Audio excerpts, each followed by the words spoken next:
पाहताय JB TV news. बातमीत सत्यता हीच आमची ओळख। धुळ्याच्या विकासासाठी पालकमंत्री रावल यांचा अधिकाऱ्यांना कडक इशारा। कामामध्ये दिरंगाई खपवून घेतली जाणार नाही। जिल्हा नियोजन बैठकीत पालकमंत्री रावल यांच्या नेतृत्वाखाली महत्त्वाचे निर्णय।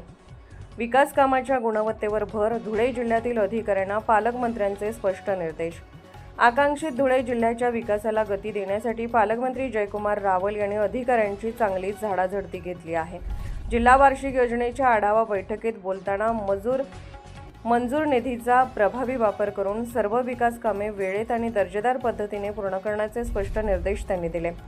जिल्हाधिकारी कार्यालयात झालेल्या बैठकीला खासदार डॉ. शोभा बच्छाव, आमदार अमरीश भाई पटेल, आमदार काशीराम पावरा आणि आमदार मंजुळा गावित यांच्यासह सर्व प्रमुख अधिकारी उपस्थित होते। यावेळी पालकमंत्री म्हणाले की शेतकऱ्यांच्या फायद्यासाठी जिल्ह्यात मिलेट आणि फूड प्रोसेसिंग युनिट्स उभारा। वन विभागाने वृक्ष लागवड करून वनाच्छादन वाढवा। धरण आणि बंधाऱ्यामधील गाळ काढा।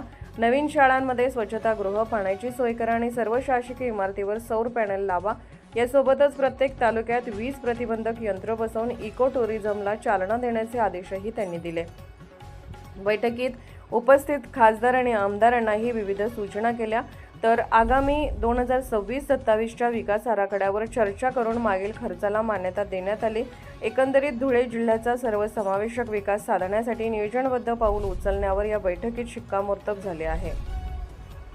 आपल्या परिसरातील महत्त्वाच्या बातम्या पाहण्यासाठी आजच आमच्या जेबी टीव्ही न्यूज चॅनलला YouTube वर सबस्क्राइब करा आणि बेल आयकॉन प्रेस करा।